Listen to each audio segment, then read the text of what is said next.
Pour en parler avec nous en direct depuis Paris, le journaliste et politologue Mustapha Tossa. Bonsoir Mustapha. Bonsoir Mélinda. Alors, est-ce qu'au moment où nous parlons, la tension est encore palpable ? Oui, la nuit vient de tomber sur Paris et la tension est toujours présente et palpable sur la mythique avenue des Champs-Élysées de la capitale française. Alors, il faut dire que cette tension a duré toute la journée puisque l'autorisation qui a été accordée aux Gilets jaunes de manifester à Paris se limitait à aller sur le Champ de Mars qui se trouve au pied de la Tour Eiffel.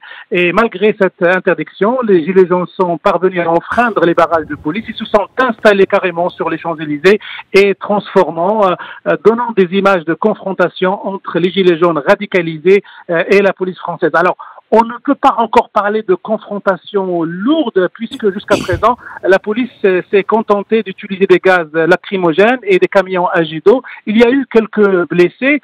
D'un côté comme de l'autre, on a l'impression que les Gilets jaunes se retiennent dans leur action et que la police aussi a reçu des ordres de se retenir et de ne pas charger violemment les manifestants. Alors Mustapha Tossa, Marine Le Pen, la présidente du Rassemblement national, a immédiatement réagi aux déclarations du ministre de l'Intérieur. Elle accuse le gouvernement d'organiser l'attention et de faire d'elle un bouc émissaire.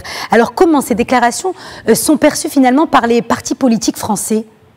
En fait, c'est Christophe Castaner, le ministre de l'Intérieur, qui avait allumé la mèche dans une première déclaration vers la mi-journée. Il avait accusé Marine Le Pen d'avoir demandé à ses fidèles d'aller manifester sur les Champs-Élysées alors que c'était officiellement interdit. Et donc, il a aussi pointé de doigt les groupes de l'ultra-droite, l'extrême droite, qui étaient à l'œuvre sur les Champs-Élysées. Et bien entendu, les déclarations de Christophe Castaner ont été accueillies à boulet rouge, aussi bien par Marine Le Pen de l'extrême droite que de l'extrême gauche, là où règne la France insoumise de Jean-Luc Mélenchon. Et on accuse Christophe Castaner de vouloir absolument détourner l'attention de cette crise française. Merci Mustapha Tossa pour cet éclairage. Je rappelle que vous étiez en direct avec nous depuis Paris.